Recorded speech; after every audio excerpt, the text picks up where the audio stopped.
Tema Brasil. El presidente Lula da Silva, que que fue electo presidente del Estado Federal de Brasil, que ganó en una apretada elección al expresidente Bolsonaro, se ha presentado una situación de golpe de Estado. No el golpe de Estado tradicional, pero sí guarda mucha relación con lo que pasó en el Capitolio cuando Donald Trump y los acólitos invadieron el Capitolio. Hace 3 días, acólitos de Jair Bolsonaro invadieron todo y cada uno de los edificios del Congreso, de la Justicia, del gobierno en Brasilia. Y el expresidente Bolsonaro, a través de sus redes sociales, publicó un video que dice, y leo textualmente: no fue elegido por el pueblo, sino por los jueces del Tribunal Supremo y del Tribunal Superior Electoral. Entonces, eso viene después de toda esta intentona golpista que ha llevado a Brasil a ser virtualmente militarizado. Estamos en un escenario de inestabilidad y nosotros hemos ido hablando de un tema que es realmente importante y es el Estado social, democrático y de derecho. En Brasil, las instituciones han establecido y han propiciado de cierta manera un clima de respeto a la institucionalidad. Esto así porque pudimos apreciar que con toda y esa maledicencia que se creó alrededor de Lula da Silva y su apresamiento y sometimiento a la justicia, los tribunales pudieron determinar, sobre todo la Suprema Corte de Justicia, de que fue y se demostró todo un andamiaje político para someter a la justicia como vía de desacreditar al presidente Lula da Silva. Y hay que recordar que a Lula da Silva se le prohibió, porque estaba sub judice, ir como candidato presidencial del PT en las elecciones pasadas, no en estas, sino en las anteriores, donde la proyección decía que Lula da Silva le ganaba a Bolsonaro. Hay que recordar el juez Moro, que instruyó un proceso y que después fue desacreditado totalmente por unas escuchas y unas delaciones que se filtraron y que dieron al traste con su posicionamiento como juez, que era fiscal y después terminó como juez, y la destitución de este funcionario. Un tema también importante es que el que estábamos comentando hace un ratito, de Perú, donde ya hoy hay 48 personas fallecidas por el hecho de que las Fuerzas Armadas han tenido que reprimir la población. Y vamos a explicar el caso Perú. Miren, Perú viene atravesando desde la época de Fujimori, que fue el único presidente que se estableció, aunque en cierta medida como una dictadura, pero Fujimori eliminó Sendero Luminoso, que era una guerrilla pro-comunista de muchos niveles de violencia. Pero también desde el Estado se propició esa violencia institucional. Y el establishment peruano le cobró a Fujimori el hecho de la impronta o el hecho de haberlo procesado en muchos casos con el mismo lawfare que hoy se exhibe con otros presidentes y candidatos a posiciones electivas. Fujimori persiguió de manera abrupta a los seguidores de Alan García y también se dio el caso de empresarios, de políticos que fueron sometidos. A la salida de Fujimori surgen una cantidad de gobiernos que se han sostenido en la inestabilidad política, como es el caso de Ollanta Humala, Kuczynski, Castillo, Alan García, Hay otro presidente que está preso, que está siendo procesado en Estados Unidos, que ahora se me escapa el nombre. Siempre se me olvida el presidente Toledo. Presidente Toledo. Todos los expresidentes han sido procesados, están siendo procesados o fueron procesados por la Fiscalía peruana. Pero, ¿cuál es el gran inconveniente que tiene la política peruana? Que el sostén de la democracia son los partidos políticos. Cuando no existen partidos políticos realmente consolidados, cualquier avenedizo puede llegar a la presidencia. Tenemos el caso de Fujimori, el caso de Yantomala, el caso de Toledo, el caso de Kuczynski, el caso de Castillo y un sinnúmero de presidentes que han pasado por el solio presidencial y que sencillamente han tenido que salir con la sábana de un canto. Ahora la presidenta actual, Boluarte, está siendo sometida por genocidio ante el Congreso, ante la Fiscalía, por la Fiscalía y también el primer ministro. Entonces, fíjense que el panorama que tenemos en América Latina debemos analizarlo, como dicen, con pinzas. Porque desde Tierra de Fuego, subiendo, tenemos Chile, Argentina, Brasil, Bolivia, Perú, Colombia, Venezuela. En Centroamérica tenemos Costa Rica, El Salvador, Guatemala, Nicaragua y México, que son gobiernos que se dicen de izquierda. ¿Cuál es el gran problema del Estado social democrático y de derecho y de las izquierdas progresistas? Que el modelo que se aplica en un país no es el mismo que se aplica en los demás países.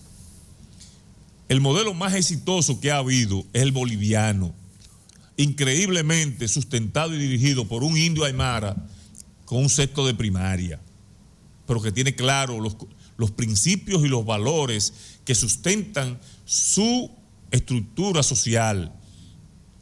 El caso de Ecuador, que después de haber ido creciendo, ahora se topa con la salvedad de que ha ido descendiendo en todos los niveles sociales. Las conquistas políticas y sociales que se habían alcanzado en El Salvador, que se habían alcanzado en Colombia, que se habían alcanzado en Venezuela, han ido disminuyendo.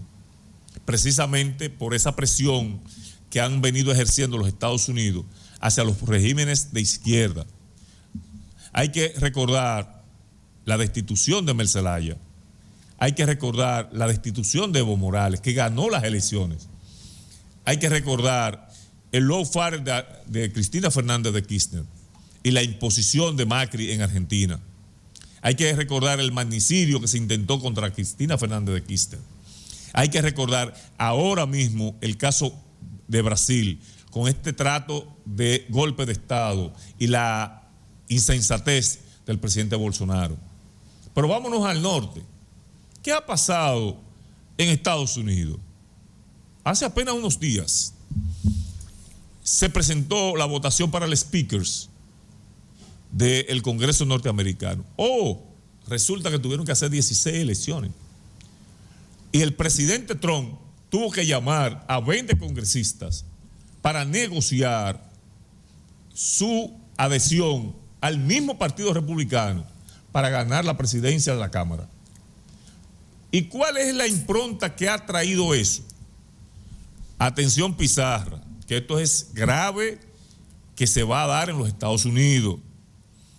Comenzando porque ya hay una resolución del Congreso norteamericano en el día de ayer, donde los republicanos pasaron una resolución obligando, óigase bien, una investigación imparcial, independiente, contra el secretario de Estado, contra el Tesoro, contra el FBI, contra la CIA, contra todo el mundo, incluyendo el presidente Biden. Entonces estamos hablando que la persecución que se inició contra Donald Trump, ahora los demócratas se verán perseguidos en la misma magnitud. ¿Y qué viene con todo esto? Una inestabilidad política en Estados Unidos que se va a reflejar en las próximas elecciones, que pudiese llegar al solio presidencial cualquier candidato que no tenga el respaldo y la suficiente templanza para dirigir ese Congreso o ponerse de acuerdo con ese Congreso. Estamos hablando de cosas mayores. No queremos mencionar el caso de México en el narcotráfico, que el apresamiento del hijo del Chapo Guzmán ha propiciado que el estado de Sinaloa y los 4 aeropuertos del estado de Sinaloa estén cerrados, porque hay un estado de indefensión que sencillamente está propiciando la violencia que está sustentando el narcotráfico en Colombia, en México. Pregunta. Sí, señor. Tú has hecho un recorrido bastante interesante de lo que ha ido sucediendo en todos esos países, pero la pregunta, o sea, que nosotros hacemos una exposición y nos está viendo la gente en la casa. Claro. El que más sabe, el que sabe mucho, el que sabe poco, el que sabe un chin, el que no sabe absolutamente nada y se pregunta, ven acá, pero ¿y cómo que estos países con tanta riqueza, Nelson, como Brasil, ¿verdad? Inmenso en riqueza, sí, que están liderando muchos renglones, Estados Unidos inmenso en riqueza, las élites flaquean y presentan ese panorama, bochornoso panorama, de meterse en las instituciones, romper cuadros que cuestan $1 millón y lo tiran a la piscina, como sucedió ahí en Brasil, una pintura. Y uno comienza aquí desde esta isla pequeña, sentado, leyendo periódicos y viendo informaciones. ¿Qué pasa realmente en el fondo? Sigmund Freud, el famoso teórico, el psiquiatra de psicoanálisis, el padre, ¿verdad que sí? Zapata, decía que la racionalizar lo consciente, ¿verdad que sí? Era mínimo, era como un iceberg, que tú podías ver nada más la cabecita, pero que debajo, el inconsciente era inmenso, del tamaño de una montaña. Entonces yo traigo esa metáfora para analizar, acá, ¿qué pasa? Porque esos países como Brasil tienen una tendencia a que si no lo gobiernan los militares, si no lo gobiernan los conservadores, si no lo gobiernan personas que le permitan manejar ese presupuesto a sus anchas, se rompe la taza, como se dice aquí en República Dominicana. De manera que tú dices, bueno, en Estados Unidos el discurso antipolítico de Trump es que los inmigrantes le han quitado la oportunidad al nativo norteamericano. Y que el originario, el que está ahí, el americano promedio, el americano que no pertenece a ninguno de esos grupos de desarrollo, la está pasando mal y no puede cumplir la famosa figura aquella del sueño americano. Que el sueño americano terminó en 1978 y que Trump en su discurso lo que dice es que le va a devolver a Estados Unidos lo que era en una época en que el trabajador, la clase trabajadora, podía realizar un paquete de metas de logro que eran comunes a la familia promedio norteamericana. Tener una vivienda, tener un vehículo, tener la posibilidad de mandar los hijos a las casas, etcétera, etcétera, pero que esa franja importantísima de los electores ya no tiene esa posibilidad. Y se ha presentado de trance entonces que aparece un mesiánico, un antipolítico, un populista, desentierra esa realidad que está ahí, le saca partido político al extremo de que echa por tierra las instituciones, como sucedió en el caso del Capitolio y como recientemente sucedió en el caso de Brasil. En Brasil hay una tendencia histórica en el comportamiento de las élites políticas que gobiernan ese país a no admitir nadie que venga con un discurso democrático para favorecer a esa franja de las maras, como se conoce. Que venga con el discurso de decir yo voy a sacar 33 millones de la pobreza. Que venga con el discurso que va a tener una seguridad social, que al momento del retiro tú vas a vivir con una vida digna y que tú no vas a pasar trabajo y que el seguro de salud te va a seguir respondiendo a tus expectativas. Históricamente, lo que se advierte ahí en Nelson Abreu, que esas élites son contrarias a admitir que en un proceso electoral sean derrotados. Bolsonaro en esa primera vuelta sorprendió en términos de resultados, una reacción, y no se sabe lo que hizo, para remontar una diferencia tan significativa entre una encuesta y otra. Yo no sé si ustedes recuerdan eso. Y luego en la segunda vuelta se hizo un esfuerzo tan extraordinario que la diferencia fue apenas de 1.5 entre la victoria de Lula da Silva, que se proyectaba para ganar con 12 puntos. ¿Qué yo quiero decir con eso? Que hay una inclinación, porque también no puede desdeñarse, hay una inclinación de países específicamente con una riqueza, como es el caso de Perú, que él lo mencionó, a no aceptar eso, a no aceptar bajo ningún concepto que una figura outsider se catapulte en un proceso electoral y asuma la presidencia de la República. Allá hay un teórico que escribió 5 ensayos de la realidad cubana, que se llama Carlos Marietti. ¿Lo ha mencionado? Sí, claro. En esos ensayos él establece esa realidad. Sí. Él dice la dificultad y las asimetrías que hay entre esos inmensos territorios que tienen tanto Colombia. Perú es un país que yo creo que es el sexto, sí, Zapata, el sexto país del mundo en territorio. Y los principales problemas que tienen esos países que están resueltos aquí es la comunicación interna, la intercomunicación.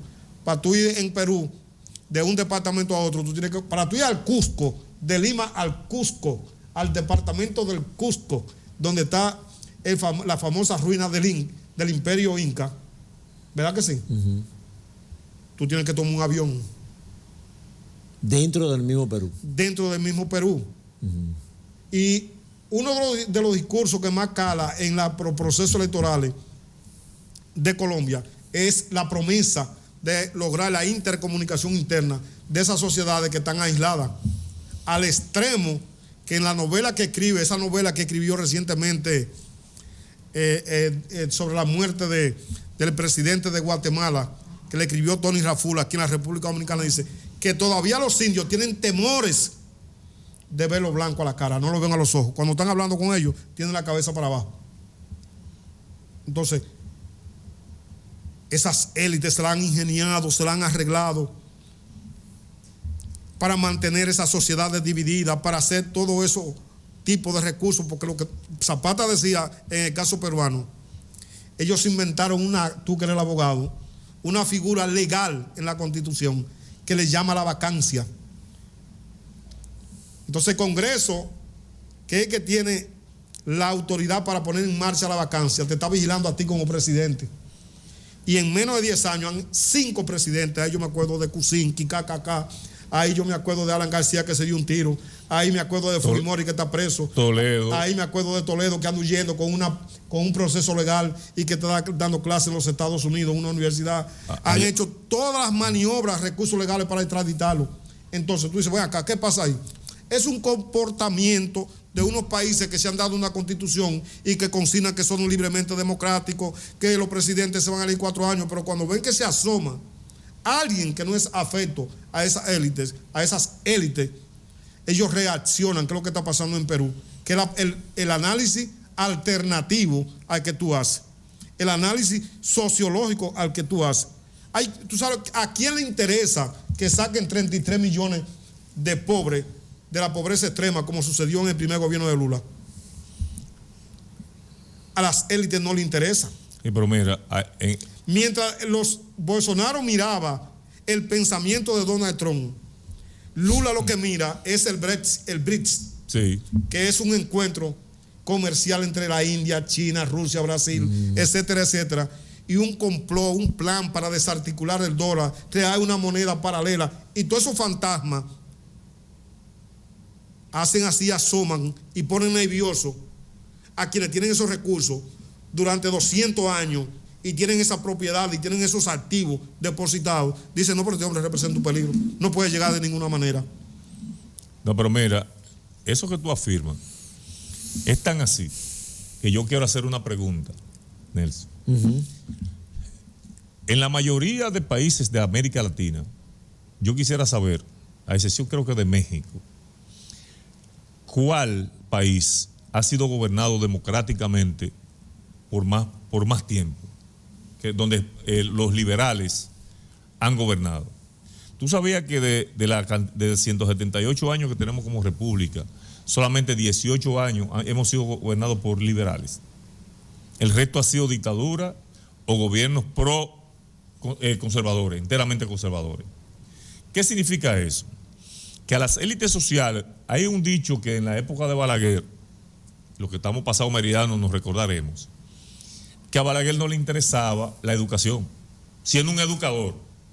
¿Por qué? Porque mientras menos educación tiene la gente, menos choque iba a tener para enfrentarlo. Entonces, ¿qué ha pasado? Que en Brasil se dan unas situaciones, comenzando porque hay paramilitares en las favelas que dominan un segmento de la población que vota por miedo. Pero no solamente el miedo al cambio, no. El miedo impregnado por esas guerrillas que dominan las favelas de Brasil, de Río de Janeiro, de Sao Paulo, y que tienen tanto poder económico que prácticamente compran las elecciones. Por eso tú decías que no te explicaba cómo esa brecha entre Lula y Bolsonaro se achicó tanto.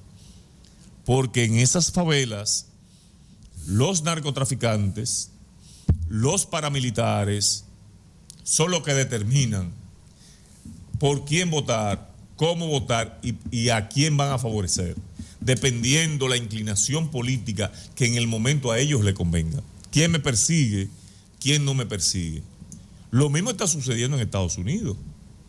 Lo mismo está sucediendo en otros países que los más visibles son Perú, Brasil y Estados Unidos, pero que se repite constantemente para la degradación del Estado social y de derecho. Y por último tenemos el caso de Inglaterra. Cuando ellos se someten al BRICS, resulta, y viene a ser el caso, que fue contraproducente el BRICS, porque ahora resulta que los ingleses no tienen la capacidad económica o las facilidades económicas que tenían cuando estaban pegados al BRICS. Bueno, interesante todos estos análisis. Jonás, apágalo, es tiempo de apagarlo. Está caliente esto.